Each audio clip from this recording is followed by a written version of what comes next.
اعوذ باللہ من الشیطان الرجیم، بسم اللہ الرحمن الرحیم۔ آپ لوگ سب درود شریف پڑھ لیجیے۔ اللہم صلی علی محمد وعلی آل محمد کما صلیت علی ابراہیم وعلی آل ابراہیم انک حمید مجید۔ اللہم بارک علی محمد وعلی آل محمد کما بارکت علی ابراہیم وعلی آل ابراہیم انک حمید مجید۔ رب اشرح لي صدری ویسر لی امری واحلل عقدۃ من لسانی یفقہوا قولی۔ تو میں آپ لوگوں کو یہی کنٹینیو کر لیتی ہوں۔ چلے اب تو ماشاء اللہ سب لوگ آ گئے، تب تھوڑا تھوڑا جوائن ہو رہے تھے۔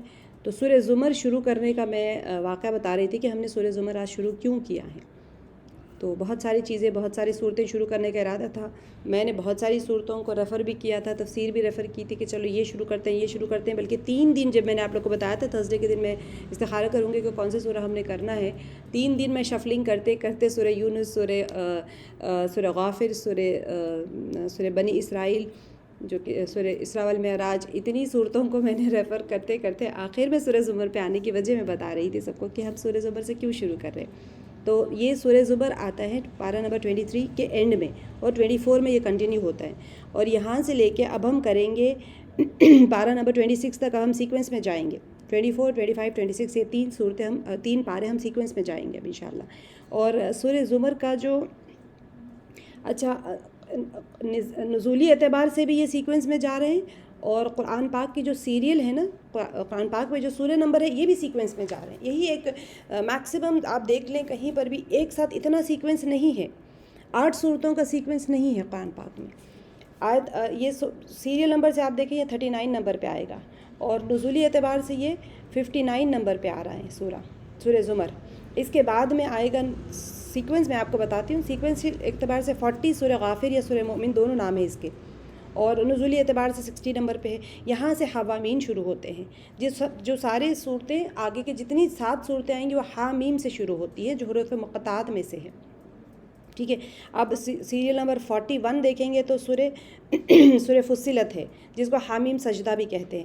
42 پہ سورہ شعراء ہے، 43 پہ سورہ زخرف ہے، پھر 44 پہ سورہ دخان ہے، 45 پہ سورہ جاثیہ ہے، اور 46 پہ سورہ احقاف ہے۔ ہم یہاں پر آ کر اینڈ کریں گے انشاءاللہ۔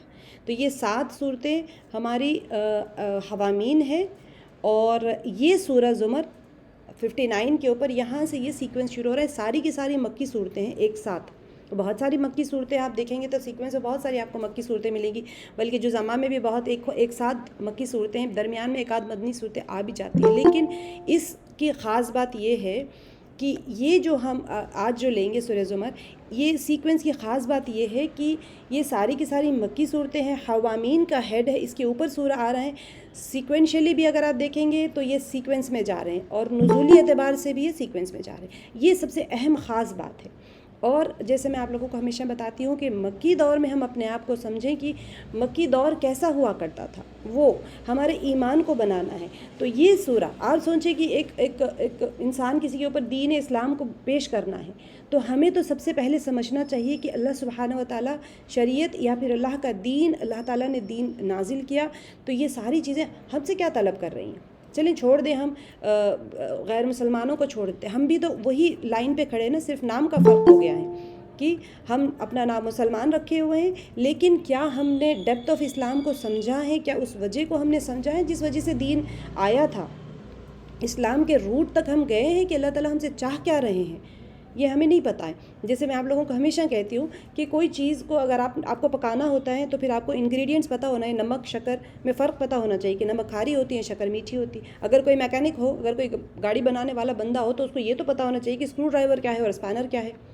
کھولنے والی ایک چیز ہوتی ہے، ٹائٹ کرنے والی ایک چیز ہوتی ہے۔ اچھا اسکرو ڈرائیور کو بھی لے لیں تو ایک ڈائریکشن میں پھرائیں گے تو ٹائٹ ہوگا، ایک ڈائریکشن پھرائیں گے تو کھولے گا۔ ایک نوسکھیا کو اگر اسکرو ڈرائیور ہی نہیں پتہ ہو اور اس کو آپ کہہ دیں کہ بھائی جاؤ یہ کوئی چیز آپ دے دیں، اس کو کہو کہ یہ بنا دو۔ اگر کوئی ایک بچی ہے، اسے صرف یہ نہیں پتہ کہ ہرا دھنیا کیا ہوتا ہے، پودینہ کیا ہوتا ہے، بھاجی کیا ہوتی ہے، آپ اس کو کہہ دیں کہ یہ بنا دو، کیا وہ بنا پائیں گے؟ نہیں بنا پائیں گے۔ تو جو انسان جس شعبے میں ہوتا ہے، اس شعبے میں جو چیزیں استعمال ہوتی ہیں اس کو اسے پتہ ہونا چاہیے۔ تو ہمیں بھی، ہم کیونکہ مسلمان گھروں میں پیدا ہو گئے، بائی ڈیفالٹ ہم پیدا ہو گئے، بائی چوائس ہی کہہ دینا، ہم نے تو کوئی محنت نہیں کی ہے، ہمیں تو ایسے ہی مل گیا ہے، نہ کوئی قربانی دی ہے، نہ کچھ کیا، ہم تو مسلمان گھروں میں پیدا ہو گئے۔ اور مسئلہ سب سے بڑا یہ ہوا ہے کہ ہمارے گھروں کے اندر یہ ڈسکشن ہی نہیں ہے کہ اصل ہم مسلمان ہیں تو اللہ تعالیٰ ہم سے چاہ کیا رہے ہیں، اس کے بیسک روٹ ریزنز کیا ہے۔ بچپن میں ہمارے پاس مولانا آتے تھے اور ساری چیزیں کلمات پڑھا دیے، ایمان مجمل پڑھا دیا، ایمان مفصل پڑھا دیا، اور ہم عمل کرتے جا رہے ہیں۔ ایک میں جسے ہمیشہ بتاتی ہوں کہ آٹو پائلٹ موڈ میں پلین چل رہا ہے۔ آج کل تو گاڑیاں بھی آ گئی ہیں جس کو ڈرائیور کی ضرورت نہیں ہے، اب وہ اپنے آپ چلتی ہیں، تو ہماری لائف بھی اپنے آپ چلنے والی بن گئی۔ لیکن سورہ زمر ایک بہترین سورہ ہے جو کہ میں آپ کو اس کی تفصیل بھی بتاؤں گی، سارا کچھ آپ دیکھیں گے کہ کتنے پیارے انداز میں آج سے آپ سوچیں کہ میں آج سے کلمہ سیکھ کے، بالکل جیسے ہم نے کلاسز شروع کی تھی ہماری تفسیر کے بعد میں کہ ہم آج مسلمان ہوئے ہیں، تو کیا چیز کی ضرورت ہے ایک انسان جو آج ہی مسلمان ہوتا ہے۔ تو اللہ سبحانہ و تعالیٰ کا یہ جو سورہ ہے، یہ سورہ کے اندر بہترین انداز میں اللہ سبحانہ و تعالیٰ وہ تمام چیزیں بتاتے ہیں جو بندے سے اللہ تعالیٰ چاہتے ہیں کہ ایمان اسلام کی دعوت کس بیسس پہ دی گئی تھی، وہ اگر ہم سیکھ لیں گے تو آگے کے حوامین میں ہمیں وہ تمام چیزیں ایسنس ہوتا ہے نا، تو وہ ایسنس ملے گا دین کا، پھر ہمارے لیے مدنی صورتیں بہت آسان ہو جائیں گی۔ جب ہمارا دل نرم ہو جائے تو مٹی نرم ہو جائے تو اس میں بیج ڈالے فوراً نکل کے آ جائے گا درخت، ورنہ پھر بیج ڈالیں سوکھ جائے گا بیج، کیونکہ اس کو وہ انوائرمنٹ نہیں ملا، نہ وہاں پر مٹی نرم ہے، نہ آپ پانی دے رہے ہیں، نہ اس کو ویسا انوائرمنٹ نہیں ملا، تو وہ بیج سوکھ جائے گا۔ تو سبحان اللہ سبحانہ و تعالیٰ نے جب سورہ زمر میں جب کر رہی تھی تو سبحان اللہ، میں آپ لوگوں کے، میں ہمیشہ یہی کہتی ہوں، سارا کریڈٹ تو میں آپ لوگوں کو ہی دیتی ہوں ہمیشہ، کہ آپ لوگوں کی برکت ہے جس کی وجہ سے اللہ سبحانہ و تعالیٰ یہ تمام چیزیں کھولتے رہتے ہیں کہ کون سا ہم نے کرنا ہے، کس انداز میں جانا ہے، کون سے سورہ کرنا ہے، بلکہ سیکوینشلی ہم جا سکتے ہیں۔ شروع کے سورہ بقرہ کے بعد میں مدنی صورتیں آتی ہیں، مدنی صورتوں میں احکامات بہت زیادہ ہیں، ان احکامات کو اوپر ہم کھڑے ہونے کے لیے ہمارا دل ابھی تیار نہیں ہے۔ ہم ہمیشہ اپنے آپ سے پوچھتے ہیں کہ ہم دین پہ عمل کیوں نہیں کر پا رہے ہیں۔ ہر بندہ جانتا ہے کہ اتنا یہ گناہ کریں گے تو دوزخ ہے، اس کے لیے یہ گناہ کریں گے، یہ نیکی کریں گے تو جنت ہے، سارے فضائل پتہ ہے ہمیں سے، ایک بار سبحان اللہ پڑھ لیں گے تو اتنا کچھ ملے گا، سارا کچھ پتہ ہونے کے باوجود آج ہم کھڑے کیوں نہیں ہو پا رہے ہیں شریعت کے اوپر؟ شریعت ہمارا تقاضا، ہماری خواہش کیوں نہیں بن پائی، ہماری ضرورت کیوں نہیں بن پائی؟ کیونکہ ہمارا دل اس چیز کے اوپر آمادہ نہیں ہوا، ہم انٹروڈکٹری فارم میں اسلام کو جانے ہی نہیں کہ اسلام ہے کیا چیز۔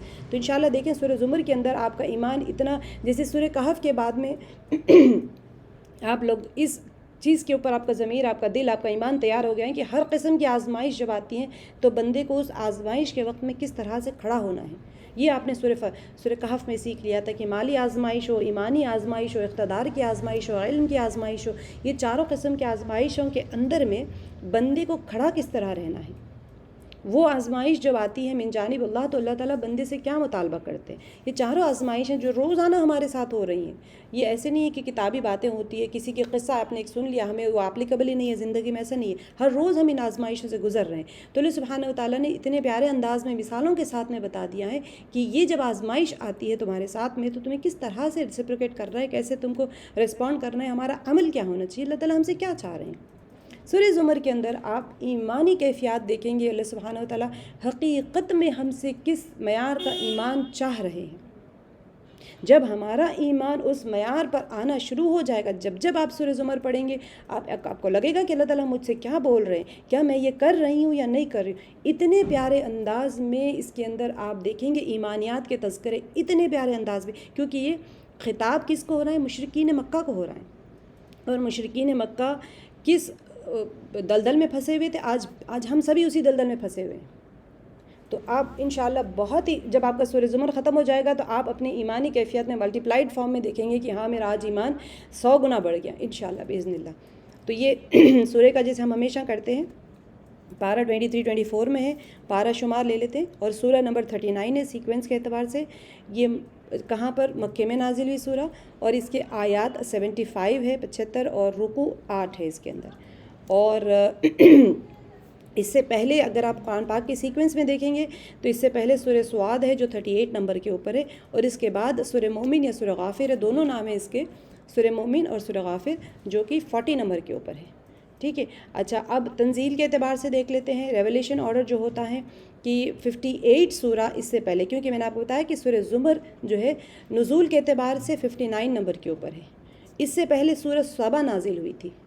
انشاءاللہ آپ جب ہم کریں گے تو آپ کو اندازہ ہوگا کہ سورہ سبا کے ساتھ میں اس کا کیا کنیکشن ہے، لیکن بیسیکلی جو قرآن پاک میں جو ترتیبی اعتبار سے جو ہوتا ہے نا، اسی کے ساتھ کنیکشنز ہوتے ہیں پچھلے سورے کے، جو نزول کے اعتبار سے کنیکشنز نہیں ہوتے ہیں، جو قرآن پاک آپ روز جو پڑھتے ہیں، اور یہ اسی کے حساب سے پچھلی سورہ کے ساتھ کنیکشن ہوتا ہے، تو سورہ سواد کے ساتھ میں سورہ زمر کا کنیکشن رہے گا، سورہ زمر کے ساتھ میں سورہ مومن کا کنیکشن رہے گا، اس طرح سے آیات ترتیب میں جائیں گی۔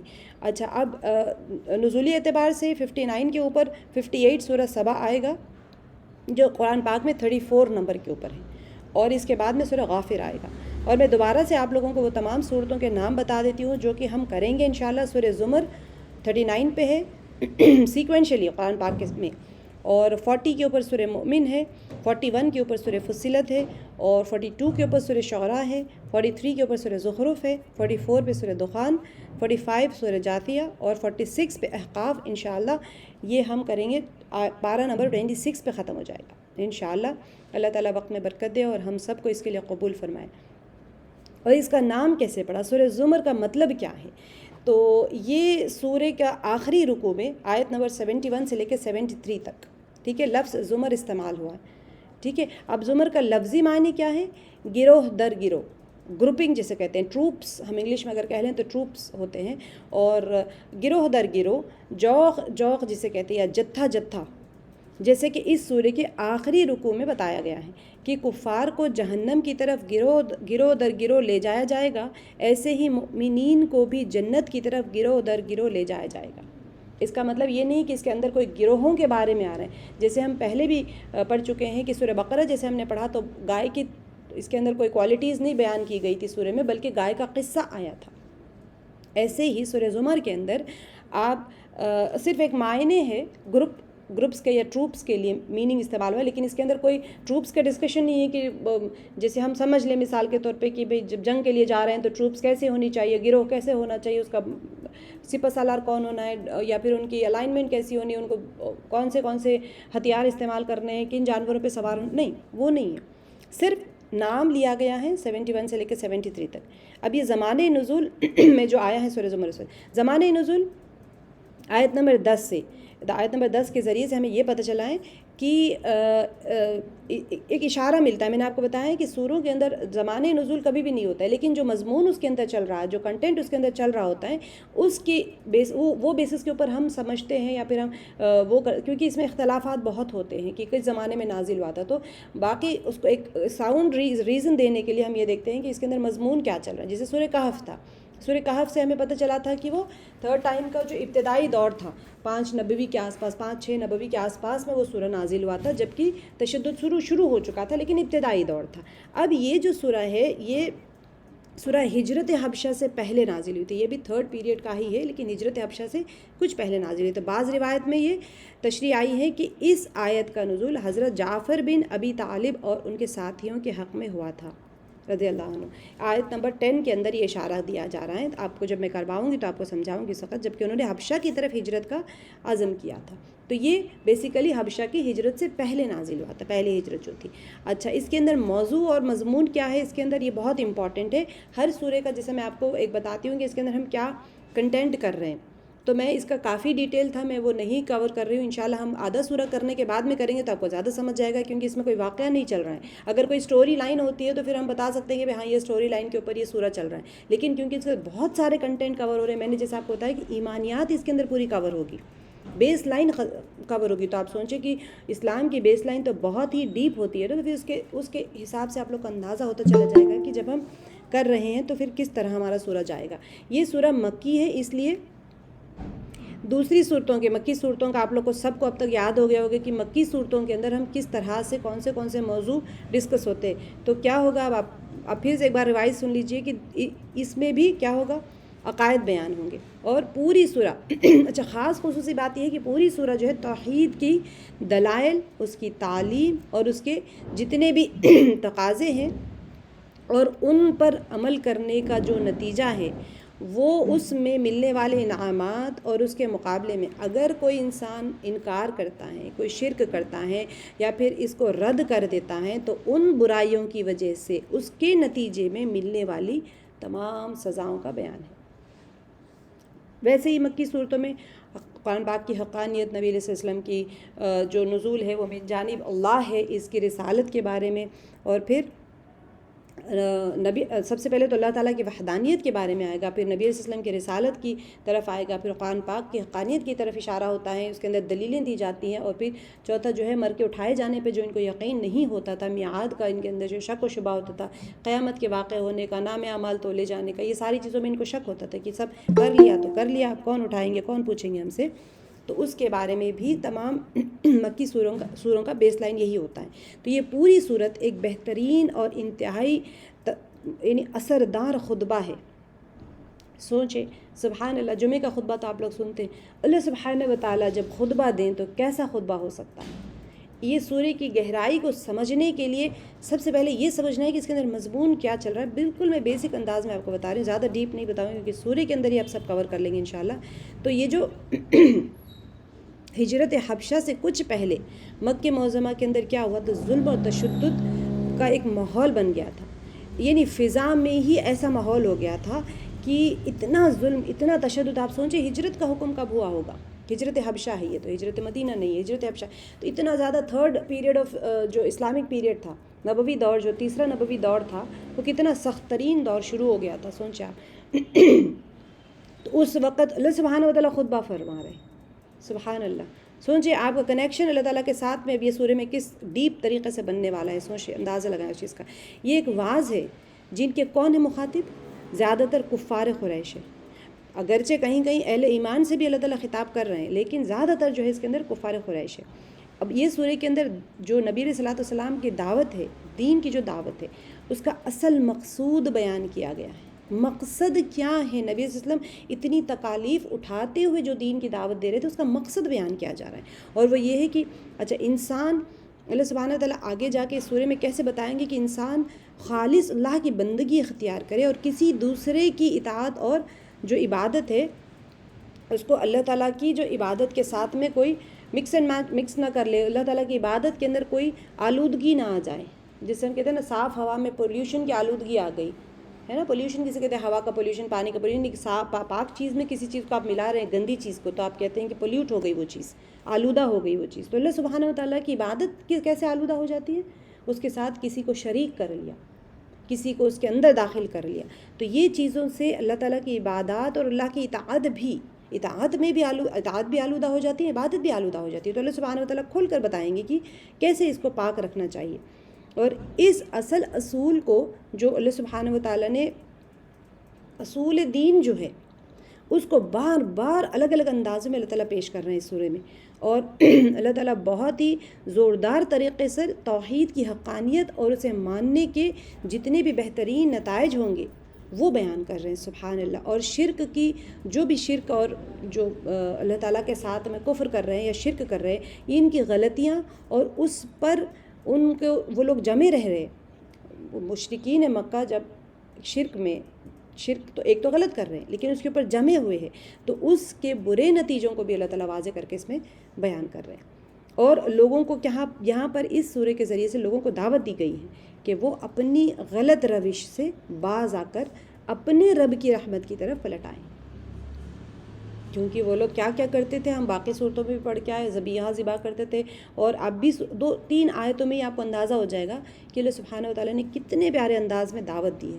دوسری طرف اچھا یہاں پر اس کے اندر یہ بھی بتایا جا رہا ہے کہ اپنے دین کو بچانے کے لیے کسی اور طرف نکل کھڑے ہو، اللہ تمہارے صبر کا اجر دے گا. جیسے کہ اصحاب کہف، سورہ کہف میں بھی جو بیان کیا گیا تھا وہ نبوی دور کے تیسرے نبوی دور کے بگننگ میں تھا. وہاں پر اصحاب کہف کا واقعہ بیان کر کے مؤمنین کا دل مضبوط کیا جا رہا تھا کہ چاہے تمہارے پر ایمانی آزمائش آ جائے، چاہے مالی آزمائش آ جائے، چاہے علمی آزمائش آ جائے، چاہے اقتداری، جس طرح سے بھی تمہارے پر آزمائش آ جائے تم مضبوط کھڑے رہنا. کیونکہ چاروں واقعات کے ذریعے سے اللہ تعالیٰ نے ایمان کو بنایا تھا. جب انسان آرام سے بیٹھا ہوتا ہے اے سی میں اور صوفے پہ اور پلنگ پہ بیٹھ کے کوئی چیز سنے نا تو سن لیتا ہے، لیکن یہی چیز جو انسان پریشان حال ہوتا ہے، کوئی ہاسپٹل کے بینچ پہ بیٹھا ہوتا ہے، کوئی ریلوے اسٹیشن میں بیٹھا ہوتا ہے، اس کے پاس کچھ بھی نہیں ہوتا ہے، کھانے پینے کا سامان نہیں، سر چھپانے کی جگہ نہیں ہوتی، اس کے سامنے اگر کوئی اللہ کی رحمت کی ایک آیت پڑھ دے، اس کے دل پہ جو اثر ہو سکتا ہے اور ہوتا ہے وہ ہمارے دل پہ نہیں ہو سکتا، کیونکہ ہم اس آزمائش میں نہیں ہوتے.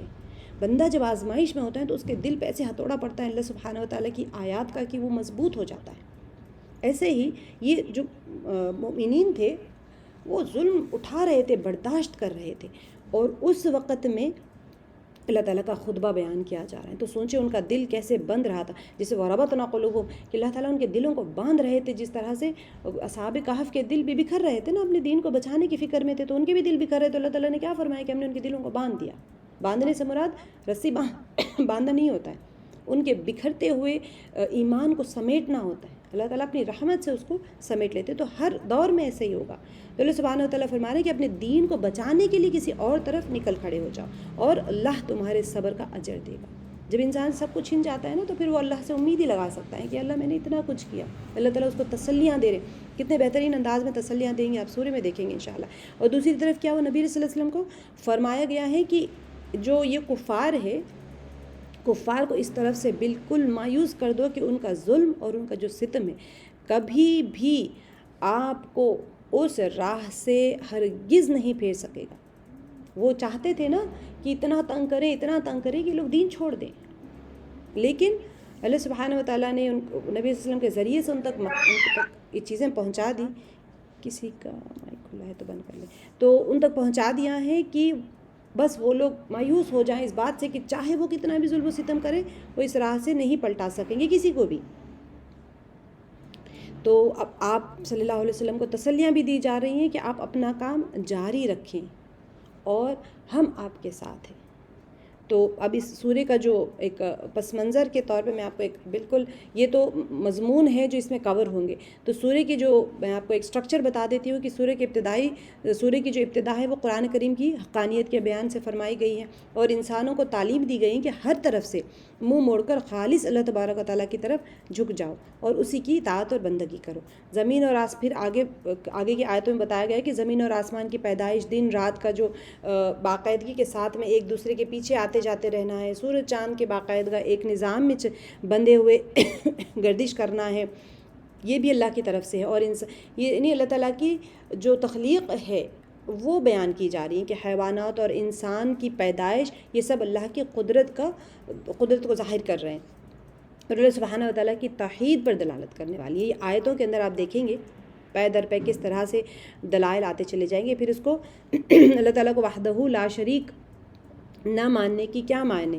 پھر انسانوں کی ہدایت کے لیے قرآن نازل کیا گیا ہے. اگر کسی کو از خود نہیں سمجھتا تو پھر کیا کرے، اللہ تعالیٰ کے جو کائنات میں پھیلے ہوئے جتنے بے شمار دلیلیں نظر آ رہی ہیں اس کے ذریعے سے وہ جو اللہ تعالیٰ قرآن میں بتا رہے ہیں. ہم نے سورہ کہف میں کر لیا ہے نا کہ اللہ سبحانہ تعالیٰ کے حکمت اور علم کے بارے میں لکھنا شروع کرے تو سمندر ختم ہو جائیں گے، صحیفے ختم ہو جائیں گے، اقلام ختم ہو جائیں گے، لیکن اللہ کی حلم اور اللہ تعالیٰ کی علم اور اللہ تعالیٰ کی حکمت کو بیان نہیں کر پائیں گے. تو ایسے ہی بتایا جا رہا ہے کہ جو اللہ تعالیٰ قرآن پاک میں بڑی بڑی قدرت کی اور بڑی بڑی طاقت والی باتیں جو اللہ تعالیٰ یہاں پر بتا رہے ہیں، اگر تمہاری سمجھ نہیں آ رہی ہے تو کم سے کم قرآن کے ذریعے سے سیکھ لو اور اللہ تعالیٰ کی بڑائی کو اور اللہ تعالیٰ کی کبریائی کو مان کر ایمان لے آؤ. اس لیے اس کا کلام یعنی یہ قرآن جو ہے زور اور قوت اور علم و حکمت کا خزانہ ہے، بے شک ہے. ایک ایک آیت، اب بلکہ اس سورے میں آپ دیکھیں گے کہ ایک ایک آیت کیسے کھول کھول کر ایمان بتاتی ہیں کہ اس لیے انسان کی بھلائی کیا ہے، صرف اسی میں ہے کہ وہ اس پر ایمان لائے. تو اس کے جتنے بھی حکموں کا تذکرہ آیا ہے اس کے اوپر عمل کریں اور دنیا میں اس قرآن کریم کی بتلائی ہوئی راہ پر چل کر پرہیزگاری کی زندگی بسر کریں. پرہیزگاری کوئی نہیں بیان کر سکتا سوائے قرآن کے، تقوی کوئی نہیں بیان کر سکتا سوائے قرآن کے. کوئی چیز، حکمتیں، آپ گناہ کریں اور گناہ پہ توبہ کرنے کا بھی حکم قرآن میں ہے. توبہ کیسے قبول کرتے ہیں اللہ تعالیٰ وہ بھی قرآن میں ہے. اگر توبہ نہ قبول ہو تو کیا کرنا ہے وہ بھی قرآن میں ہے. ہر چیز قرآن پاک میں بیان کر دی گئی. اللہ کی اطاعت میں ہر وقت انسان کو سرگرم رہنا چاہیے. یہ سورے کے اندر جس طرح جو مضامین آ رہے ہیں کہ اللہ تعالیٰ کو اس کی پرواہ نہیں ہے کوئی اسے مانے یا نہ مانے. انسان کا اپنا بھلا خود اسی میں ہے کہ وہ اللہ کو اپنا رب اور معبود مانے. جو نہ مانے گا اور ناشکری کرے گا اس کی سزا اسے خود ملے گی. پھر عام انسانوں کی حالت بتلائی گئی اس کے اندر کہ انسان کی بھی عجیب حالت ہے کہ جب اس پر کوئی مصیبت آ پڑتی ہے تو اللہ کو پکارنے لگتا ہے، اور جب مصیبت ٹل جاتی ہے تو پھر وہ بھول کر بھی اللہ کو یاد نہیں کرتا. یہ انسانوں کی خصلت بھی بیان کی جا رہی ہے اس سورے میں، اور اسے چھوڑ کر دوسروں کی طرف متوجہ ہو جاتے ہیں، مگر سب انسان برابر نہیں ہے۔ اللہ تعالیٰ پھر تسلیاں بھی دے رہے ہیں کہ بعض لوگ ہر حال میں اللہ ہی کو یاد رکھتے ہیں اور اسی کی عبادت و شکر گزاری میں اپنا دن رات گزارتے رہتے ہیں۔ یہ بھی اللہ تعالیٰ بتا رہے ہیں اس سورے میں کہ کیسے کیسے بندے ہیں دنیا میں اللہ کے، اس لیے ان دونوں کا انجام بھی یکساں نہیں ہوگا، کہ جو نیک لوگوں کا انجام دنیا اور آخرت دونوں میں اچھا ہوگا، یعنی اللہ تعالیٰ دلیلوں کے ساتھ واضح فرما رہے ہیں کہ جو نیک ہوں گے ان کا دنیا میں اور آخرت میں بھی اجر بہتر ہوگا، اور وہ بے شمار انعامات کے مستحق بھی ہوں گے، اور ان کا یقیناً جنت میں کیا ہوگا، ان کو جنت میں ان کی جگہ ہوگی۔ اور جو گناہ کرنے والے ہیں، ایک منٹ، اچھا، جو گناہ کرنے والے ہیں ان کے لیے قیامت میں اس کی قدرت، اس کی جو بندہ جو گناہ کر کے آتا ہے سب کو وہ اعلانیہ اللہ تعالیٰ اس کو ظاہر کر دی جائے گی، اور سب کی زبان پر اسی کی حمد و ثنا ہوگی، ہر ایک انصاف کے ساتھ اپنا حق پائے گا۔ یہ خلاصہ اس پوری صورت کا، جس کی تفصیلات انشاءاللہ ہم اب آگے سورے میں کریں گے۔ سب سے پہلی آیت ہم لے لیتے ہیں، اعوذ باللہ من الشیطان الرجیم، بسم اللہ الرحمن الرحیم۔ تنزیل الکتاب من اللہ العزیز الحکیم۔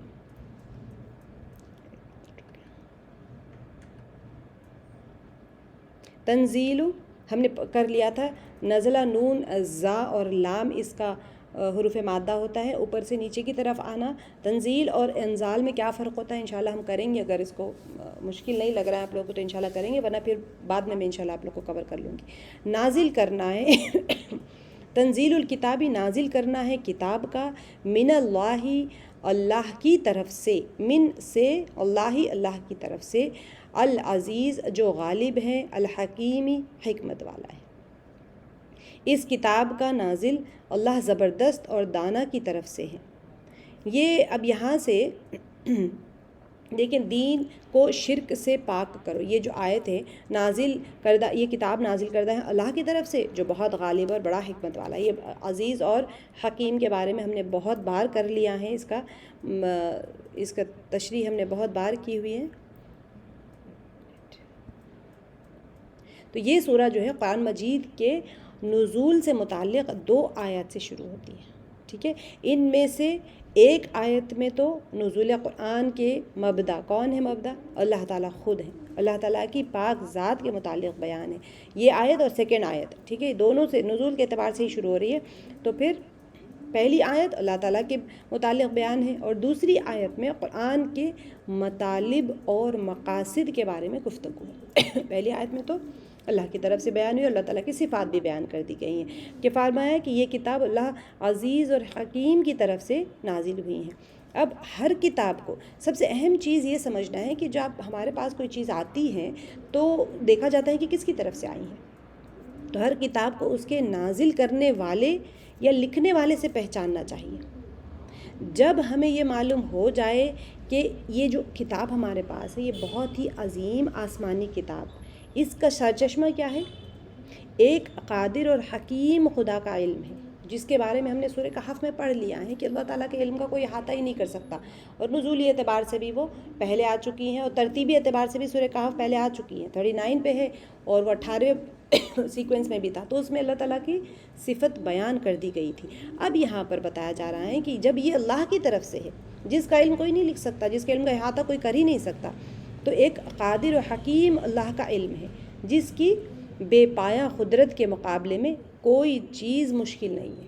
اللہ تعالیٰ کی قدرت اتنی پاورفل ہے، اللہ تعالیٰ کا پاور اتنا زیادہ ہے، اور اللہ تعالیٰ کے اقتدار میں سب کچھ ہے، اللہ تعالیٰ کے لیے تو کوئی چیز مشکل ہے ہی نہیں، اور کوئی امر اس کے، اللہ تعالیٰ کا جو علم ہے اس کی کوئی انتہا نہیں ہے۔ تو اللہ کے علم سے کوئی امر جو بھی چھپا ہوا نہیں ہے، مخفی نہیں ہے، کبھی بھی مخفی نہیں رہتا۔ جیسے ہم نے بار بار مثالوں میں پڑھا تھا کہ اللہ تعالیٰ دیکھتے ہیں، تو دیکھنے کے لیے اللہ تعالیٰ کو کوئی چیز کی ضرورت نہیں، نہ آنکھ کی ضرورت ہے، نہ روشنی کی ضرورت ہے، نہ کسی شے کی ضرورت ہے، نہ وہاں پر کوئی جو آنکھ کے اندر بصیرت کی بھی ضرورت نہیں ہے۔ جو 4 چیزیں ہمیں ضرورت پڑتی ہیں دیکھنے کے لیے، اس کی اللہ کو ضرورت ہی نہیں، اللہ تعالیٰ تو بے نیاز ہے، تو بغیر آنکھ کے، بغیر بینائی کے، بغیر روشنی کے، بغیر شے کو دیکھتے ہیں۔ تو جو چیز کو دیکھنا ہے وہ چیز کا وہاں موجود ہونا بھی ضروری نہیں ہے جس کو اللہ تعالیٰ دیکھنا چاہتے ہیں۔ سماعت کیسی ہے اللہ تعالیٰ کی سماعت کے لیے نہ کان کی ضرورت ہے، نہ سماعت کی طاقت کی ضرورت ہے، نہ آپ کو ساؤنڈ ویوز کے نکلنے کہیں سے نکلتی ہے نا ساؤنڈ ویوز، نہ اس شے کی ضرورت ہے، نہ خود ساؤنڈ ویوز کی ضرورت ہے۔ یہ چاروں چیزوں کی ضرورت اللہ تعالیٰ کو نہیں ہے دیکھنے کے لیے اور سننے کے لیے۔ ایسے ہی اللہ سبحانہ وتعالیٰ سے کوئی چیز مخفی نہیں ہوتی ہے دیکھنے کے لیے۔ کالی پہاڑ کے اوپر اندھیری رات ہے، کالی چونٹی ہے، وہ چل رہی ہیں تو اس کی آہٹ بھی سن سکتے ہیں، اس کے قدموں کے نشان بھی دیکھ سکتے ہیں۔ یہ اللہ سبحانہ وتعالیٰ کی بڑائی ہے۔ تو جب یہ پتہ چل گیا کہ کوئی چیز بھی اللہ کے جو انتہائی علم ہی نہیں ہے، اس سے کوئی چیز چھپی ہوئی بھی نہیں ہے، تو ہمیں اس کے اندر جو مضامین ہیں اس کی عظمت کا علم ہوتا ہے۔ پہلے صورتوں میں یہ بتا دیا گیا کہ اللہ سبحانہ وتعالیٰ کی قدرت کیسی ہے، اب یہاں پر یہ دلیل دی جا رہی ہے کہ اللہ سبحانہ وتعالیٰ عزیز ہے اور حکیم ہے، وہ اتنے بڑائی والے ہیں اور اتنے حکیم ہیں۔ تو جب آپ کو یہ پتہ چل گیا ہے پچھلی صورتوں سے اللہ کی صفت، تو پھر اس کی عظمت کا علم ہو جاتا ہے ہمیں، اور مزید کسی اور وضاحت کی ہمیں ضرورت نہیں پڑتی، کہ یقین آ جاتا ہے کہ اس کے جتنے بھی مطالب جو قرآن پاک میں بیان کیے گئے یہ حق ہے اور یہ بالکل حکمت اور نور ہدایت ہے۔ آگے کی آیت میں اسی لیے بتا دیا گیا ہے، اس میں کوئی ڈسکرپشن نہیں دیا گیا ہے، تنزیل الکتاب من اللہ العزیز الحکیم۔ اب یہاں پر صرف 2 صفت بیان کر کے بتا دیا ہے کہ اس رب کی طرف سے نازل کی ہوئی کتاب ہے، اب اس میں تم شک نہ لانا۔ اب یہاں پر آگے اللہ تعالیٰ کے فرمان ہے، اِنَّا بے شک ہم نے، انزلنا نازل کی ہم نے، الیکا آپ کی طرف، کتاب الیک الکتابہ آپ کی طرف کتاب کو، بالحق حق کے ساتھ میں، فاعبد اللہ بس عبادت کیجئے اللہ کی، مخلصا لہ الدین خالص کرتے ہوئے اللہ کے لیے، لہو میں ہو کی ضمیر اللہ کی طرف جاتی ہے، اللہ کے لیے دین کو۔ بہت ہی پیاری آیت ہے، انشاءاللہ ہم اس کی تشریح میں دیکھیں گے۔ اے محمد صلی اللہ علیہ وسلم، یہ کتاب ہم نے آپ کی طرف، میں نے آپ کو بتایا تھا ترجمے میں میرے پاس یہاں پر تمہاری لکھا ہوا ہے، آپ لوگ جب پڑھیں تب بھی آپ کی طرف تھوڑا سا ہماری اپنی لینگویج کو درست کر کے پڑھنا چاہیے کہ یہ کتاب ہم نے آپ کی طرف برحق نازل کی ہے، لہٰذا آپ اللہ ہی کی بندگی کریے، دین کو اسی کے لیے خالص کرتے ہوئے، مخلصین لہ الدین کا ہم دیکھتے ہیں کیا مطلب ہو رہا ہے۔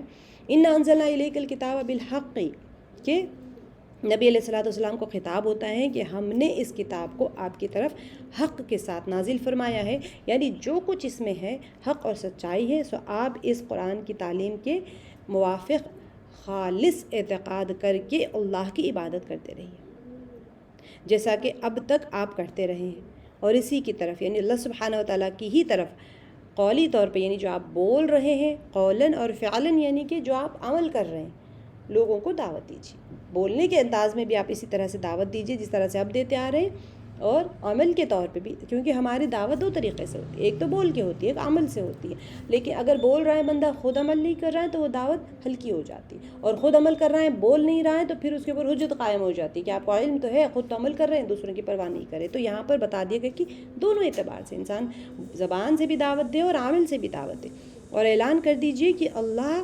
اسی بندگی کو قبول کرتا ہے جو خالص اسی کے لیے ہو، یعنی جس میں کوئی شریک یا ریا نہ ہو یا پھر کوئی دکھاوا نہ ہو، بلکہ خالص اللہ کے لیے اور اسی کی رضا حاصل کرنے کے لیے۔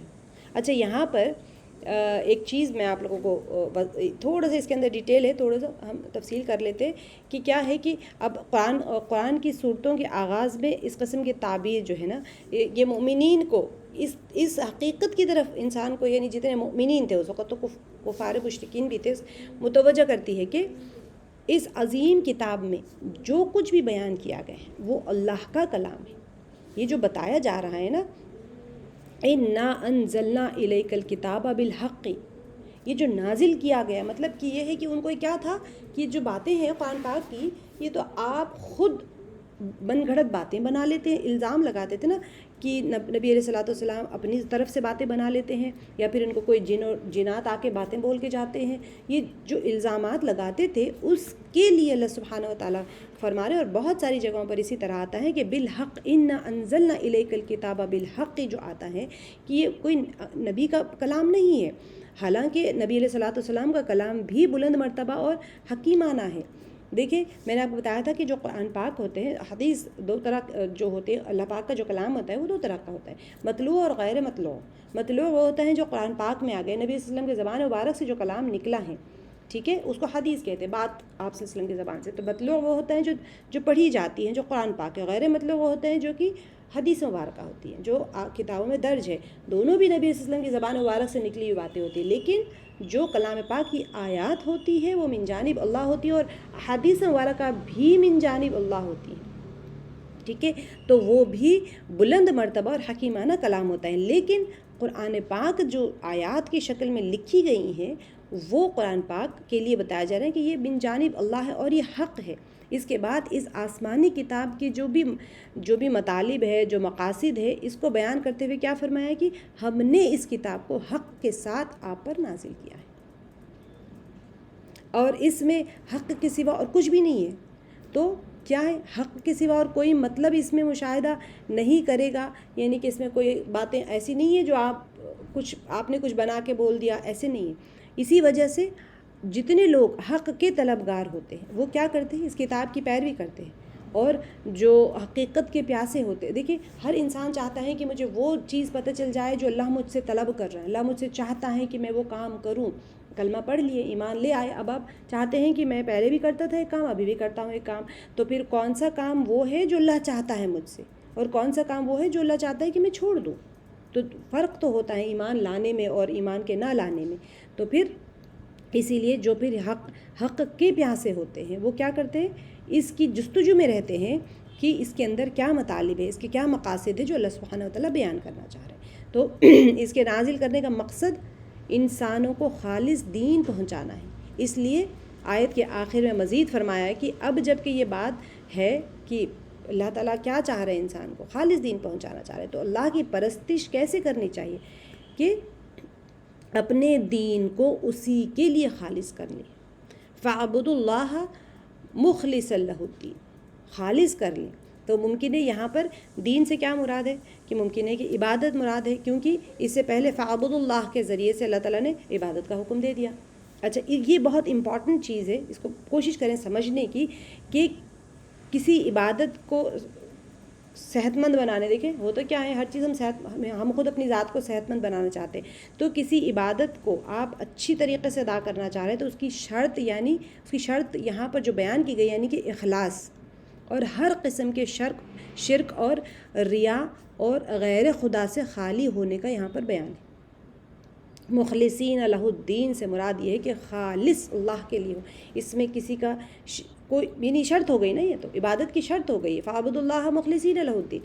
تو مخلصا لہ الدین کیوں کہا گیا ہے؟ کیونکہ اللہ کے لیے خالص کرنا ہے. تو دین انسان کی روحانی اور مادی حیات ہے. روحانی حیات کیسے ہو گئی؟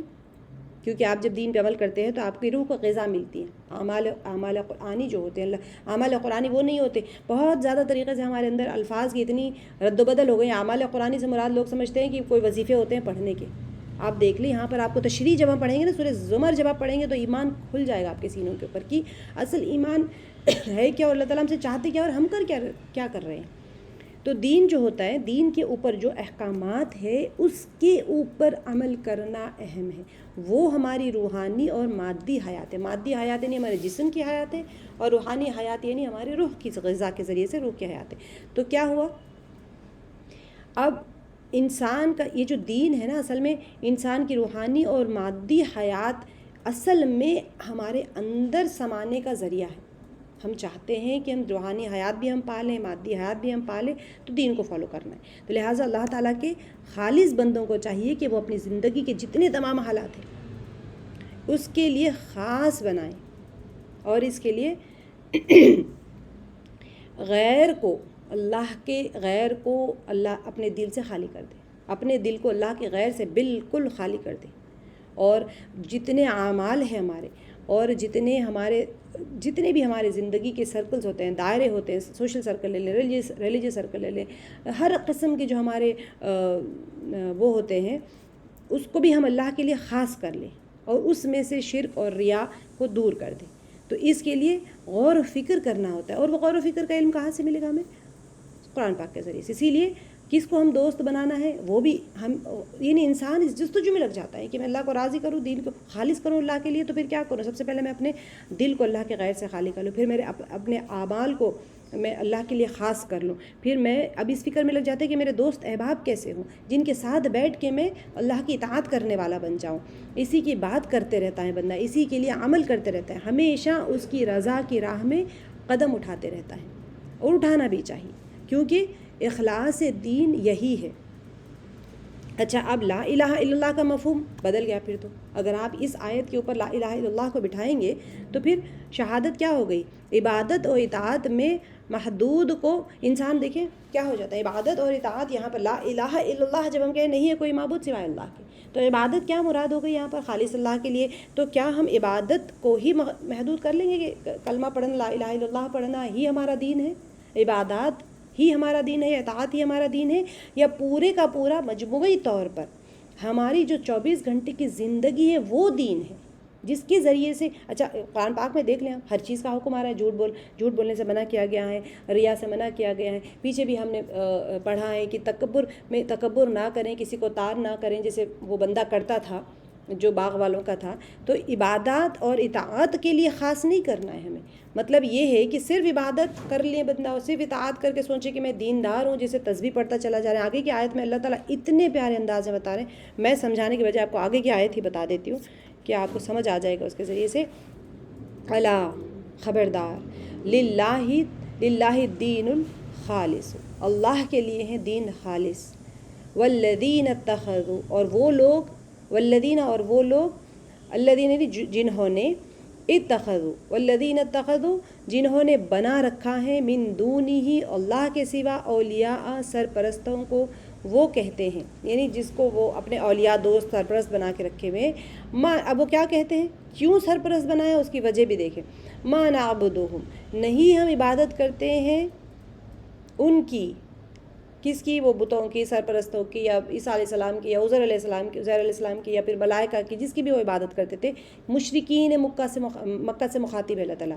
الا، مگر، لیقربونا، مگر تاکہ وہ قریب کریں ہم کو، اللہ، اللہ کی طرف، یعنی ہم کو اللہ کی طرف، اور اللہ کے ساتھ اور زیادہ ہمیں قریب کر دیں گے. زلفا، قریب کرنا. ان اللہ، بے شک اللہ تعالیٰ، یحکم بینہم، فیصلہ کرے گا ان کے درمیان، فی ما ہم فیہ یختلفون، اس معاملے میں، ما جو، ہم وہ، فیہ اس میں، یختلفون اختلاف کرتے ہیں. ان اللہ، بے شک اللہ، لا یہدی نہیں ہدایت دیتے، من ہوا اسے، کوئی ہو وہ جو، کاذب کفار، جھوٹا، ناشکرہ، سخت منکر حق. یہ آیت پڑھنے کے بعد میں آپ کو تھوڑا سا پس منظر نہیں آئے گا، میں اس کی تشریح آپ کو بتاؤں گی. خبردار، دین خالص اللہ کا حق ہے، رہے وہ لوگ جنہوں نے اس کے سوا دوسرے سرپرست بنا رکھے ہیں، اور اپنے اس فعل کی توجیہ کیا کرتے ہیں؟ وہ لوگ توجیہ یہ کرتے ہیں کہ ہم تو ان کی عبادت صرف اس لیے کرتے ہیں کہ وہ اللہ تک ہماری رسائی کرا دیں. اللہ یقیناً ان کے درمیان ان تمام باتوں کا فیصلہ کر دے گا جن میں وہ اختلاف کر رہے ہیں. اللہ کسی ایسے شخص کو ہدایت نہیں دیتا جو جھوٹا اور منکر حق ہے. یہ بہت ہی اہم آیت ہے، بہت زیادہ اہم آیت ہے، جو کہ ہمیں پچھلی آیت کا خلاصہ کر رہی ہے. یعنی کہ اب یہ جو آیت ہے اس میں کیا ہو گیا، دوبارہ مسئلہ اخلاص کا ذکر کر رہے ہیں اللہ تعالیٰ. آگاہ رہو، دین خالص اللہ کے لیے. اللہ یہاں پر جو بتایا جا رہا ہے نا، الا للہ دین الخالص، کہ آگاہ رہو، دین خالص اللہ کے لیے مخصوص ہے. اب یہاں پر دو چیزیں آ گئی ہیں. پہلا یہ ہے کہ جسے خدا قبول کرتا ہے وہ صرف دین خالص ہے، اور صرف اس کے فرمان کے سامنے بلا کسی شرط کے سر تسلیم خم کرنا ہے، اور ہر قسم کا شرک اور ریا جتنی بھی ہے وہ ساری، اور جتنے بھی اللہ تعالیٰ نے قانون بنائے ہیں ان کے غیر کے ساتھ ملانا مردود اور رد ہے، یعنی مسترد یعنی کہ رد کیا ہوا ہے. یہ یہاں پر ایک وہ مل رہا ہے ہمیں اس آیت کے ذریعے سے، دو نکات مل رہے ہیں. پہلا یہ ہے کہ اللہ تعالیٰ صرف خالص دین کو صرف اسی کے فرمان کے سامنے ہی ہمیں سرخم تسلیم کر رہے ہیں. اللہ تعالیٰ کے بتائے ہوئے راستے کے علاوہ کچھ بھی کریں گے تو پھر وہ قابل قبول نہیں ہوگا. ٹھیک ہے. اور دوسرا کیا ہے، خالص دین صرف اللہ ہی سے لینا چاہیے. دونوں نقطے اس کے اندر آتے ہیں. پہلے تو یہ ہے کہ جو اللہ تعالیٰ نے دین خالص اور صرف جو اللہ تعالیٰ نے فرمایا ہے اس کو ہی کرنا ہے، اور اس کے اندر اس کے لیے ہی کرنا ہے، اور اس میں کوئی شرک اور ریا اور کسی غیر کو اس میں شامل نہیں کرنا. دوسرا جو نقطہ ہے وہ یہ ہے کہ اللہ سے ہی دین سیکھنا ہے، اللہ سے ہی وہ تمام چیزیں لینا ہے. ٹھیک ہے. کیونکہ انسان جتنا ہوتا ہے نا، انسان کے سوچ ہوتی ہیں، اس کے جو تجربے ہوتے ہیں وہ سب خطا اس کے اندر ملی ہوتی ہے، خطا کی آمیزش ہوتی ہے اس کے اندر. ٹھیک ہے. لیکن جو دین اللہ تعالیٰ کی طرف سے آتا ہے اس میں کوئی خطا نہیں ہوتی، اس میں خطا کی گنجائش ہی نہیں ہوتی ہے. تو اب کیا ہو گیا ہے کہ جو نبی علیہ الصلوۃ والسلام نے فرمایا ہے کہ اب دیکھیں ایک حدیث مبارکہ ہے، اس سے آپ کو یہ بات سمجھ آ جائے گی کہ اللہ سبحانہ وتعالیٰ یہ جو فرما رہے ہیں کہ الا للہ الدین الخالص جو فرما رہے ہیں اس کی تشریح کے لیے کہ ایک مرتبہ کیا ہوا تھا. اب ہمارے ساتھ بھی یہی ہوتا ہے روزانہ. اب یہ حدیث مبارک کو غور سے سنیں کہ کیا ہوا تھا. ایک شخص آپ صلی اللہ علیہ وسلم خدمت میں حاضر ہو اور عرض کیا کہ یا رسول اللہ صلی اللہ علیہ وسلم، ہم اپنے جتنے بھی ہمارے مال ہوتے ہیں وہ دوسروں کو دے دیتے ہیں تاکہ ہم اپنا نام، جو نام و نمود ہوتا ہے نا لوگوں میں، ہم تھوڑا سا فیمس ہو جائے تو لوگوں کے درمیان پیدا کریں. تو کیا ہمارے لیے کوئی اجر ہے؟ لوگ جب کوئی کیلامٹیز آتے ہیں تو پیسے بانٹتے ہیں، پکچرز پیپرز میں چھپتے ہیں، بڑے پروپیگنڈاز ہوتے ہیں کہ بھئی انہوں نے اتنا مال دیا، لوریز بھر بھر کے چاول بانٹے اور یہ کیا اور وہ کیا، فلمز مطلب دکھا دکھا کے لوگوں کو نوٹ بانٹ رہے ہیں. ٹھیک ہے. تو وہ کیا پوچھ رہے صحابی کہ ہم اس طرح سے دیتے ہیں تاکہ ہمارا تھوڑا نام و نمود ہو جائے لوگوں میں، تو کیا اس طرح سے اگر ہم کریں تو کیا اس کے لیے کوئی اجر ہے؟ تو فرمایا نبی علیہ السلام کہ نہیں. پھر اس صحابی نے، یا پھر مجھے نہیں پتا واللہ عالم، یہاں پر جو حدیث مبارکہ ہے اس کے اندر اتنا ہی واقعہ تک، تو انہوں نے پھر کیا عرض کیا کہ ہم بعض اوقات اللہ سے اجر کے حصول کے لیے بھی اور نام و نمود کے لیے بھی بخشش کرتے ہیں. اللہ کے لیے بھی اور تھوڑی سی نام و نمود بھی ہو جائے. تو کیا اس صورت میں ہمارے لیے کوئی اجر ہے؟ تو نبی علیہ الصلوۃ والسلام نے فرمایا اللہ تعالیٰ کسی بھی چیز کو قبول نہیں کرتے سوائے اس کے جو اس کے لیے خاص ہو. پھر آپ صلی اللہ علیہ وسلم نے اس آیت کو تلاوت فرمایا کہ الا للہ دین الخالص، کہ جب ہم کوئی کام کریں، اسی لیے ہم نے جو حدیث مبارکہ پڑھا تھا کہ انما الاعمال بالنیات، اعمال کا یعنی اعمال کی قبولیت کا دار و مدار نیتوں کے اوپر ہے. اب دل کے اندر ہوتی ہے نا نیت، نمود ہے، دکھانا ہے یا جو بھی ہے، آپ بول بول کے تو نہیں کرتے کوئی کام، دل کے اندر ہوتی ہے. کبھی کبھی اعلانیہ صدقہ بھی لوگوں کے لیے خیر کا کام ہوتا ہے کہ کوئی نہیں دے رہا ہے مجلس میں سے، تو آپ ریا ہے یا کس وجہ سے دے رہے وہ آپ کے دل میں ہے. اب آپ سوچ رہے کہ اگر میں اٹھ کے دوں گی تو لوگوں کو پتہ چل جائے گا، ریا ہو جائے گی تو میرا عمل ویسے ہی ضائع ہو جائے گا، تو جب چاہ بیٹھی رہوں.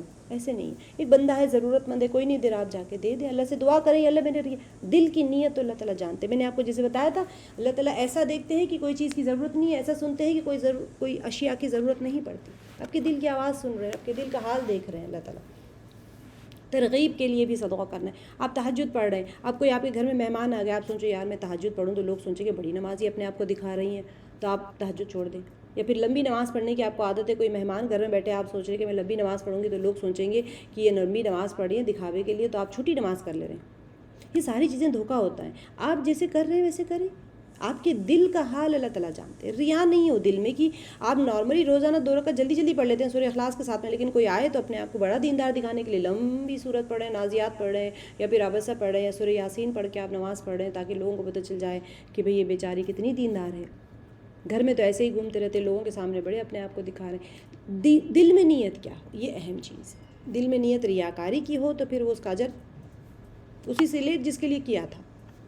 تو یہ آیت حقیقت میں گزشتہ آیت کی دلیل بیان کر رہی ہے کہ وہاں قرآن کہتا ہے کہ اللہ تعالیٰ کی اخلاص کے ساتھ عبادت کرو. اور یہاں پر اضافہ کرتا ہے کہ جان لے کہ اللہ تعالیٰ تو صرف خالص عمل کو ہی قبول کرتے ہیں. تو یہ کیا ہو گئی؟ پچھلی آیت کی دلیل ہو گئی ہے. تو اللہ تعالیٰ جو قرآن پاک کی آیت اور احادیث جو ہے اسلامی، جتنے بھی احادیث اسلامی میں جو مسئلہ اخلاص ہے نا، اس پر بہت کچھ فرمایا گیا ہے. اب یہ جو آیت ہے، اب اس کے اندر اللہ تعالیٰ سے فرما رہے کہ اللہ کے ساتھ جو عام طور پر کوئی بات بولی جاتی ہے نا، اس کے اندر سن لو جیسے بولتے ہیں نا، اعلان جب ہوتا ہے اللہ سن لو، اس لیے آتا ہے اللہ کا مطلب تو توجہ کو اس طرف مرکوز کرنا مقصد ہوتا ہے. تو پھر اس جو یہاں پر جو ٹاپک ہے، اس کی اہمیت کی ایک اور نشانی یہ ہے کہ اللہ کے ساتھ میں شروع ہو رہا ہے. تو اللہ تعالیٰ چاہ رہے ہیں کہ غور سے سنو، کہ پہلے تو بتا دیا نا دین خالص اللہ کے لیے، پھر کیوں کہا گیا کہ غور سے سنو؟ یعنی اتنا اہم ہے خالص ہونا، اپنے اعمال کا خالص کر لینا. اچھا، اس کے بعد میں مشرکین کے جو اخلاص کی اب مشرکین نے اخلاص کی راہ چھوڑ دی نا، چھوڑ کر انہوں نے کیا کیا؟ شرک کے لیے اپنے آپ کو وہ کر دیا، مطلب شرک کے راستے پہ چل پڑے وہ. تو پھر اب ان کا جو ایک منطق تھی ان کی بھی، بے شک وہ کمزور تھی، فضول تھی، لیکن میں آپ لوگ کو ہمیشہ ایک بات بتاتی ہوں، جب انسان گناہ کر رہا ہوتا ہے نا، جسے ہم نے سورہ کہف میں بھی پڑھ لیا، کہ سب سے زیادہ خسارے میں کون ہے؟ وہ انسان جو زندگی بھر عمل کر رہا ہے اور وہ یہ سوچے کر رہا ہے کہ وہ صحیح ہے. ہر انسان جو دین کے معاملے میں گناہ پہ آمادہ ہوتا ہے، وہ کبھی بھی غلط سمجھ کے نہیں کرتا، وہ صحیح سمجھ کے کر رہا ہوتا ہے. اسی لیے تو ہر درمی کرتا ہے، اسی لیے تو جھگڑا کرتا ہے. اسی لیے تو اللہ سبحانہ و تعالیٰ کہتے ہیں کہ قرآن سے جڑ جاؤ تو تمہارے جو باطل اوہام ہے، جو وہم ہے، وہ چھٹ جائیں گے ذہن سے. تو وہ قرآن ہی نہیں سنتے تھے. جو قرآن اخلاص کے ساتھ سنتے تھے، ان کے اوپر سارے وہم کھل جاتے تھے اور وہ سمجھ جاتے تھے کہ وہ یہ حق تو یہ ہے، اور جو ہم اب تک کرتے آ رہے تھے وہ تو باطل تھا. تو اللہ سبحانہ و تعالیٰ یہاں پر ان کا ایک کمزور اور فضول منطق یہاں پر اللہ تعالیٰ بیان کر رہے ہیں، جو کہ ایک باطل منطق تھا ان کا. کیا فرما رہے؟ وہ لوگ جنہوں نے اللہ کے سوا دوسروں کو اپنا اولیاء بنا لیا اور یعنی معبود بنا لیا، ان کی دلیل کیا تھی؟ ان کی دلیل یہ ہے کہ ہم ان کی پرستش نہیں کرتے مگر صرف اس لیے کہ یہ ہمیں اللہ سے نزدیک کر دیں گے. اللہ تعالیٰ قیامت کے دن جس چیز میں وہ اختلاف کرتے ہیں ان کے درمیان میں فیصلہ کر دیں گے، اور وہاں پر ان کے اعمال، جتنے بھی وہ اعمال اور افکار تھے، ان کی خرابی اور ان کی تباہی سب پر ان کے اوپر ظاہر ہو جائے گی. والذین اتخذوا من دونہ، یہ جو آیت کا ٹکڑا ہے، اس کی تشریح میں کہ یہاں بت پرستوں کی منطق اور ان کی جو ایک منطق یعنی ایک لاجک، ان کی جو ایک بیکار، ان کی فضول لاجک ہے. یہ اللہ سبحانہ و تعالیٰ فرما رہے ہیں کہ ان کی لاجک ہی فضول ہے. کیوں فضول ہے؟ لیکن وہ تو صحیح سمجھ رہے ہیں نا، اس کو صحیح سمجھ کے کر رہے ہیں. اور ان کی لاجک کیا تھی؟ کہ ان کی لاجک یہ ہے کہ ایک گروہ اپنے گمان میں اللہ کی پاک ذات کو اس سے بزرگ اور بالا سمجھتا تھا کہ ہماری عقل، دیکھیں کامن سینس کی بات ہے. اس آیت کے اس ٹکڑے کو ضرور سمجھنے کی کوشش کریں، ٹائم لگے گا تھوڑا سا 5-10 منٹ، لیکن آپ یہ بہت اہم آیت ہے، بہت اہم آیت ہے. کیوں اہم ہے؟ کیونکہ آج کل جتنے بھی گمراہی کے راستے کھل رہے ہیں نا، اس کا چھوٹا سا راستہ یہ بھی ہے. وہ بڑے بت پرستی میں کیسے گئے اور ان کے عقیدہ کیا ہوتا تھا اور ان کے تفکرات کیا ہوتے تھے. تو وہ کیا سوچتے تھے کہ اللہ تعالیٰ تو اتنے بڑے ہیں اور اللہ تعالیٰ تک ہم کیسے پہنچیں گے؟ وہ تو اتنا منزہ ہے، اور ہم براہ راست اللہ تعالیٰ کی عبادت کیسے کر سکتے ہیں؟ تو انہوں نے کیا سوچا کہ ضروری ہے کہ ہم ایسے افراد کی طرف رخ کریں جن کے ذمے اللہ کی طرف سے اس عالم کی ربوبیت اور جو تدبیر ہے نا، اللہ تعالیٰ نے ان کو بھی پاور دیا ہوا ہے، پاور آف ایگزیکیوشن جسے ہم کہتے ہیں، کہ کام کرنے کی جو تدبیر کو ایگزیکیوشن کہتے ہیں نا، جو تدبیریں ہو رہی ہیں، بارش کا برسنا یا پھر دھوپ کا نکلنا، اناج کا غلہ نکالنا، کسی کی پریشانیوں کو دور کرنا، یہ ساری چیزوں کے لیے اللہ تعالیٰ نے ان کو دنیا کے اس معاملے میں رب بنایا ہوا ہے. تو اور انہیں اللہ تعالیٰ اور اپنے درمیان میں واسطہ بنا لے. ہم ان لوگوں کو جس کو اللہ تعالیٰ نے تدبیروں کے لیے مقرر کر کے رکھا ہوا ہے، ہم ان کو اللہ کے اور ہمارے بیچ میں وسیلہ بنا لیتے ہیں، تاکہ ہم، اللہ تعالیٰ تو بہت بڑے ہیں، بہت منزہ ہیں، ہم ان تک کیسے پہنچ سکتے ہیں؟ ہم تو براہ راست اس کی عبادت کیسے کر سکتے ہیں؟ تو پھر اس وجہ سے انہوں نے کیا کیا؟ بت پرستی شروع کر دی. اب تو انہیں ارباب یعنی رب کی جمع، ارباب اور جو ان کے جو خدا تھے نا، خداؤں کے طور پر قبول کر لیں اور ان کی پرستش کریں، تاکہ وہ ہمیں اللہ کے قریب کر دے. اور وہ ملائکہ، یہ ملائکہ کو اللہ کی بیٹیاں مان کے بیٹھے ہوئے تھے نا، وہ ملائکہ اور جتنے بھی یہ لوگ یعنی کلی طور پہ جتنی کائنات ہے نا، اس کے جتنی بھی مقدس موجودات ہیں، جتنے بھی مطلب ان کے نزدیک پائس جو چیزیں ہوتی تھی، وہ ساری چیزوں کا پاور کس کے پاس تھا؟ اللہ تعالیٰ نے ملائکہ کو دے رکھا تھا، ان کو اس ڈپارٹمنٹ کا رب بنا دیا تھا. رب یعنی ان کے پاس آقا کو بھی رب کہتے ہیں، جو پاور جس کے ہاتھ میں اقتدار ہوتا ہے اس کو بھی. پھر اب کیا ہو گیا؟ اب اس بنا پر کیا کرنے لگ یہ لوگ، جتنے یہ مقدسین تک بھی ان کی کوئی پہنچ نہیں ہو سکتی، تو کیا کیا انہوں نے؟ اب ان کی مورتیاں اور ان کی تصویریں بنا لی. پہلے تو اللہ تعالیٰ بڑے ہیں، ان تک ہم نہیں پہنچ سکتے، تو انہوں نے ملائکہ کو اور باقی لوگوں کو فکس کر لیا کہ ہم ان کے وسیلے سے اللہ تک پہنچیں گے. اس کے بعد میں کیا کیا؟ ارے بھائی یہ بھی اتنے بڑے ہیں کہ ہم ان تک نہیں پہنچ سکتے، ہم ان تک کیسے پہنچیں گے؟ تو پھر انہوں نے کیا کیا؟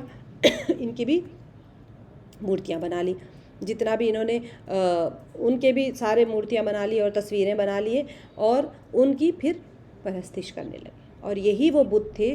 اور ان مورتیوں اور جتنے مقدسین کی تھے نا، اب ان کی جو ذات تھی، اس کے درمیان میں ایک قسم کی، اچھا اتنی اہم بات ہے یہ کہ یہ جو مورتی ہے، اور جن کو انہوں نے کہا کہ یہ اقتدار رکھے ہوئے، پاور آف ایگزیکیوشن جن کے پاس ہے، وہ بھی ایک رب ہے. ان مورتیوں کا رب، یعنی ان کی ہم نے تصویر بنا لی. اب دونوں کے بیچ میں کنیکشن ہے، انہیں ایک قسم کی وحدت کے قائل تھے یہ لوگ. تو کیا کرنے لگے؟ وہ بتوں کو بھی ارباب اور خدا خیال کرتے تھے. کیوں؟ دیکھیے کامن سینس کی بات ہے، وہ لوگ بیوقوف تو نہیں تھے نا، یہ مٹی پتھر ہمیں کچھ دیں گے.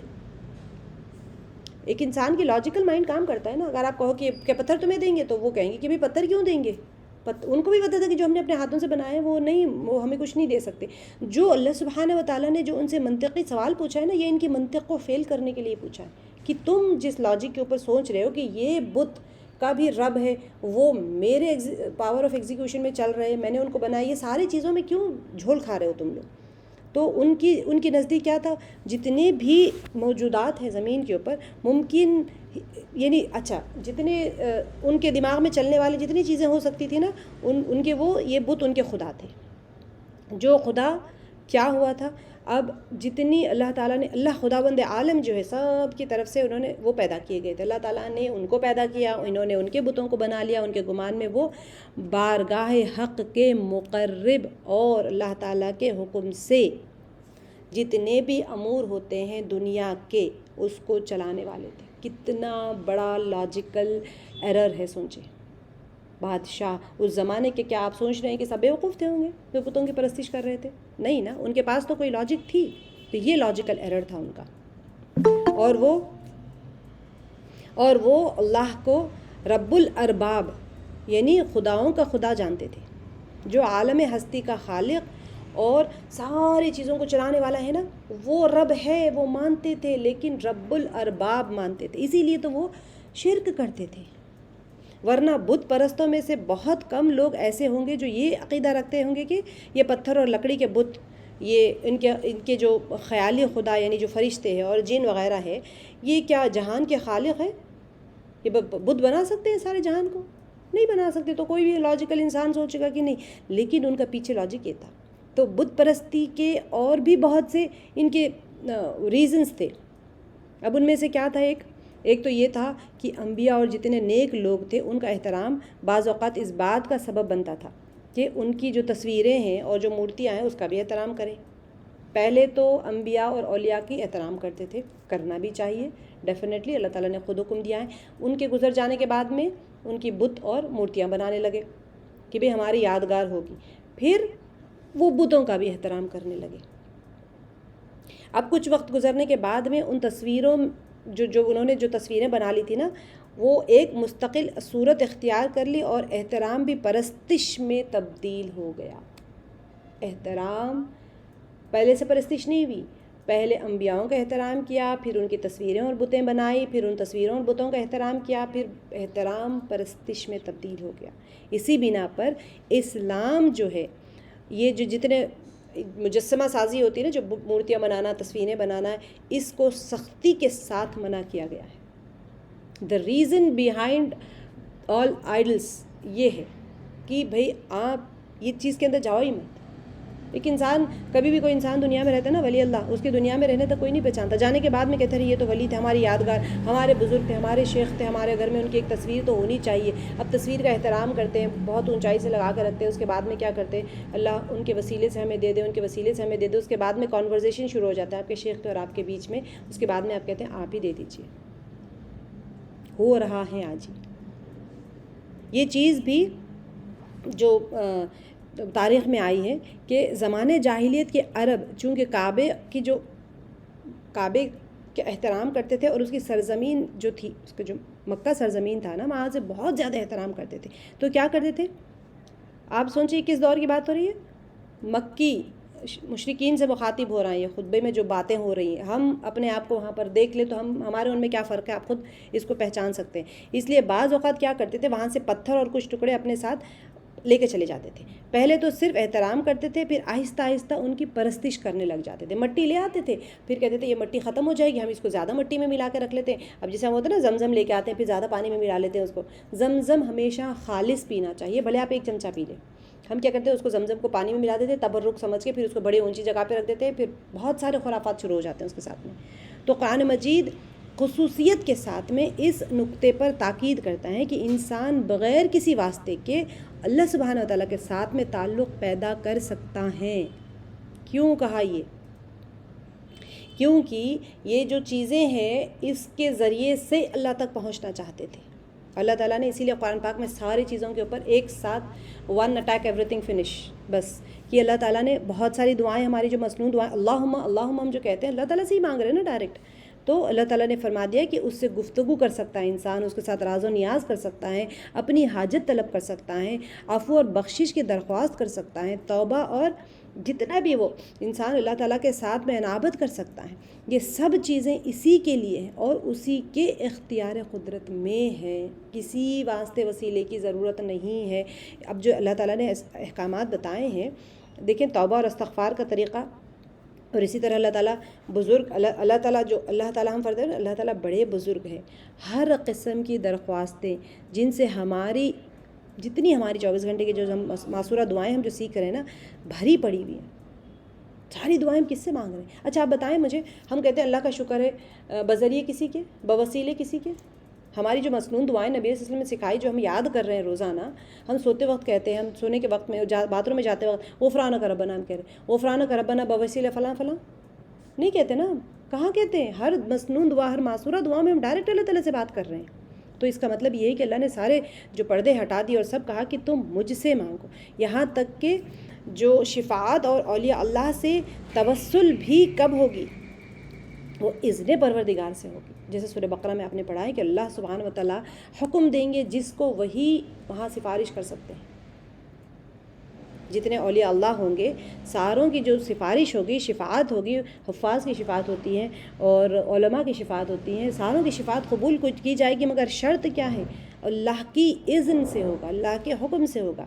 اس کی اجازت کے ساتھ ہی اللہ تعالیٰ نے قید کر دیا، اور وہ بھی اس مسئلے توحید پر ایک تاکید ہے. اسی طرح کیا ہوا تھا، اللہ تعالیٰ نے یہاں پر فرما دیا کہ ہم خود بندے کے سب سے زیادہ قریب ہیں. جیسے اللہ تعالیٰ نے فرما دیا کہ سورہ قاف کی آیت نمبر 16 میں ہم انسان کی شہ رگ گردن سے بھی زیادہ اس کے قریب ہیں. اور دوسری جگہ اللہ تعالیٰ نے سورہ انفال میں فرما دیا کہ جان لو اللہ انسان اور اس کے دل کے درمیان رہتا ہے. ان حالات میں نہ وہ ہم سے دور ہیں اور نہ ہم اس سے دور ہیں. یعنی کہ واسطے کی ضرورت، اگر دور ہوتا ہے تبھی تو آپ کو کنیکشن کی ضرورت پڑتی ہے نا. کہیں اور ہے تو آپ ٹیلی فون لے رہے ہیں، موبائل لے رہے ہیں، نیٹ ورک لے رہے ہیں. اگر قریب ہوگا تو پھر کیا بیچ میں فون پہ بات کریں، آمنے سامنے بیٹھ کے آمنے سامنے گفتگو ہوتی ہے. تو اللہ تعالیٰ نے فرما دیا کہ ہر شخص کی نسبت ہم اس سے زیادہ نزدیک ہیں اور وہ ہر جگہ موجود ہے، حاضر ہے، اور ہمارے دل کے اندر اس کی جگہ ہے. اسی لیے اللہ تعالیٰ نے فرما دیا کہ دین کو اللہ جو کہا ہے نا، سن لو، جو بار بار اللہ تعالیٰ فرما رہے کہ اس لیے. اچھا آیت کے آخر میں اللہ تعالیٰ نے کیا مہر لگا دی؟ خدا ایسے شخص کو جو جھوٹا اور کفران کرنے والا ہے کبھی ہدایت نہیں دیتا. ان اللہ لا یہدی من ہوا کاذب. جو آیت کے اللہ تعالیٰ نے یہاں پر مہر لگا دی ہے، کس بات کا جھوٹ کر رہا ہے؟ ان اللہ لا یہدی من ہوا کاذب کفار. اب سارا کچھ بیان کرنے کے بعد میں اس بندے نے کیا جھوٹ بولا ہے؟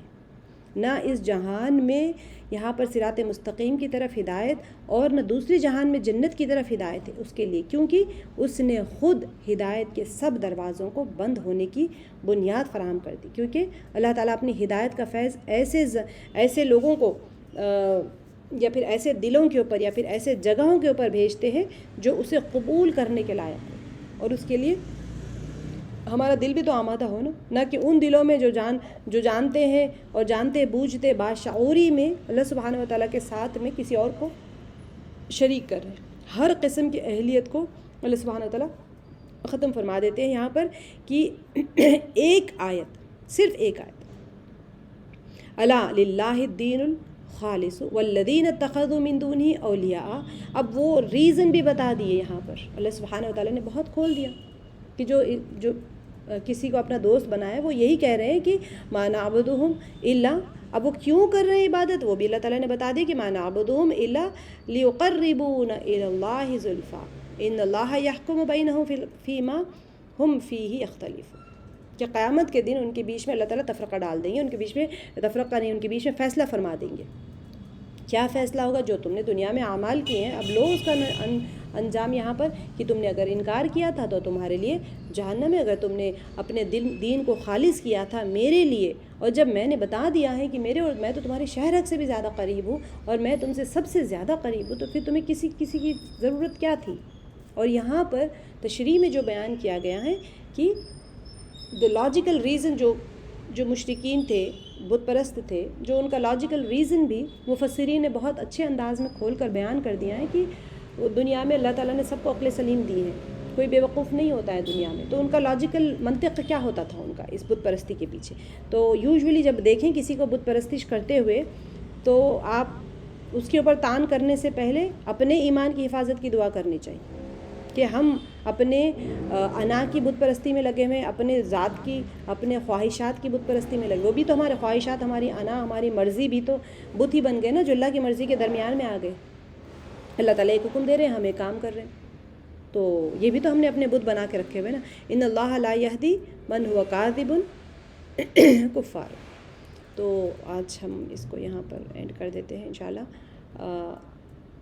یہ بہت اچھا نقطہ ہے یہاں پر جو اللہ تعالیٰ کی ابنیت کے بارے میں ہے، جو ہم نے سورہ کہف میں بھی کر لیا ہے، لیکن انشاءاللہ ہم اس کو کل کریں گے کہ اللہ تعالیٰ اگر اولاد بنانا چاہتا تو کیسے اس کے بارے میں اللہ تعالیٰ نے بہت پیارے انداز میں اس میں بیان کیا ہے۔ واحد القہار جو بیان کیا ہے، مفسرین نے اس کو بہت ہی اچھے انداز میں اس کی تفسیریں کھول دی ہمارے سینوں پر، تاکہ اللہ تعالیٰ ہمارے سینوں کے اوپر وہ چیزوں کو کھول دے جو کہ اللہ سبحانہ و تعالیٰ چاہتے ہیں کہ بندے سیکھیں۔